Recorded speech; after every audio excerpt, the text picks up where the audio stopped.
Well, Donald Trump is reportedly looking to Wall Street to shake up the military-industrial complex. Should be interesting how that works out. Joining me now is Alabama Senator Tommy Tuberville.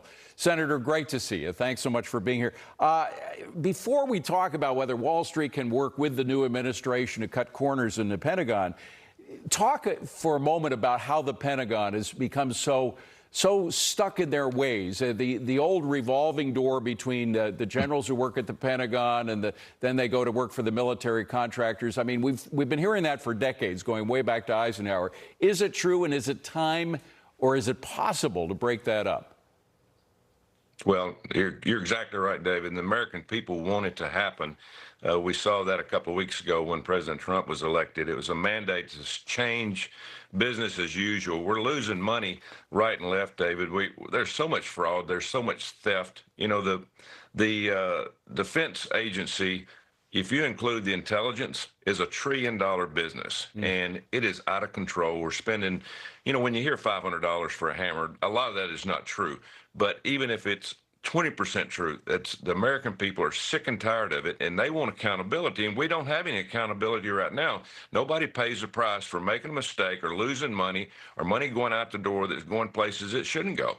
And the problem is that not only is it just the money that's wasted, which is bad enough, but we're stuck with these outdated weapons system because not only are they protected by their friends in the military-industrial complex, and there's this revolving door that I talked about, but you also have a lot of members of Congress who get to rely on these contractor projects in their own districts, and they're very reticent to get rid of them, to bring in new blood. And that's why this Wall Street Journal piece was interesting, because it's talking about bringing in these new people who are on the cutting edge of weapons technology, who need to be given a chance in the Pentagon rather than relying on these old systems that are stuck with old politicians.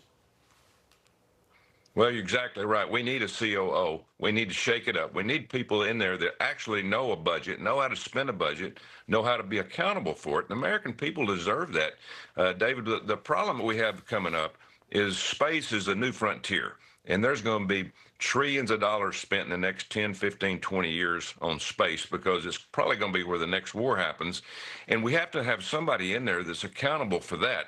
It's going to get more and more expensive to fight these wars, to defend our country, to train our people. Hopefully we get more people in the military that will protect this country. But again, go back to the American taxpayer. 30% of the money that comes into this to the federal government, 30% out of a dollar that the people, taxpayers, send to Washington, D.C. is either stolen or is missing. And it's wrong, and the people are sick of it. And Donald Trump's going to try to do it. He's got good people that are interested in do it, but we got to give them the reins to get it done. By the way, again, it's more than just money. You look at what's the problems that Trump is going to face as soon as he gets into office, with the Biden administration ratcheting up the war in Ukraine with these new weapons that he's giving to the Ukrainians to shoot missiles deep inside of Russia. And then, for God's sakes, landmines. I thought the UN had all lectured us about the awful danger to civilians of landmines. How does he deal with the new ratcheting up of the war in Ukraine that's been going on over the past couple of months? Yeah, very disappointing in what the Biden administration is doing. I know behind the scenes, President Trump does have some of his people talking to people in the Biden administration. But, you know, right now, I'll just tell you this. Russia's losing 1,000 people a day. 1,000 people a day are dying in this war. That should never have been fought. And all we had to do was promise Vladimir Putin we would not make Ukraine NATO. But that's water underneath the bridge now. President Trump's got to get it over with. And one of the first things he has to do is sit down with President Putin, get it done, get a boundary that both Ukraine and Russia can live with, and get on with life. But we have destroyed the young people of Russia, the young people of Ukraine, and it's been devastating to our pocketbook. We have spent $211 billion, and only the world, if NATO's only spent about $52 billion. So look what the American taxpayer, David, has had to pay for this war as compared to everybody else all over the war, world $52 billion. It's wrong, but we've got to get out of this, and the only one that can do it is Donald Trump. By the way, one of the brainiacs who hasn't been mentioned as part of the administration yet is Rick Grenell, the former ambassador to Germany. Some people suggesting that he could be a roving ambassador for peace in places like Ukraine, in places like the Middle East. He's had a lot of experience in doing that, going back to his days at the UN. Do you think that's a position that could have some effect for the Trump administration? Matt Whitaker obviously is in NATO. He's going to do a great job there. He's never been an ambassador before, but he understands the problem. First of all, you have to know the problem.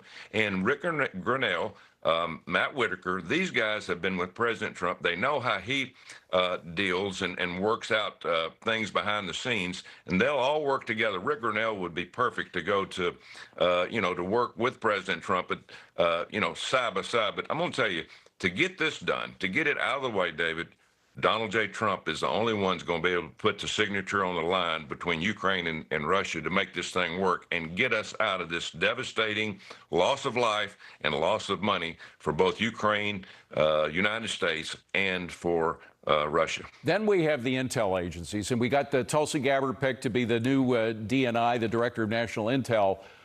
She, of course, has been attacked as being pro-Putin, and because of a trip she took to Syria back in 2015, a lot of stuff. In fact, the independent newspaper just considered her to be a Moscow-friendly MAGA warrior, whatever the hell that means, because after all, it was President Trump who blew up about 250 Russian mercenaries in Syria. It doesn't sound like he was very pro-Putin then, does it? No. Tulsi Gabbard is in this position for intel. She's 20 years in. She understands it. But, David, you go back to one thing. The Democrats are going to do everything they possibly can to stop anybody. I don't care who President Trump puts up. They're going to try to throw up a roadblock November the 5th. It really was just war, and winning the war is going to be try to knock down all these neocons and Democrats in the next 4 or 5 months to get these wars under control and get people in place that can actually negotiate. We have no diplomacy in this country right now. Joe Biden's at the beach. Kamala Harris is in Hawaii. Who's running the ship? And people are dying every day, and American taxpayers' money is going out the door. We've got to end this stuff, but we got to get people in place that we all can trust, the American taxpayers, citizens of this country, and Tulsi Gabbard is one of those who can get the job done. Senator Tommy Tuberville, wonderful to see you, sir. Have a wonderful, happy Thanksgiving. Appreciate you coming in. Thanks, David. You too.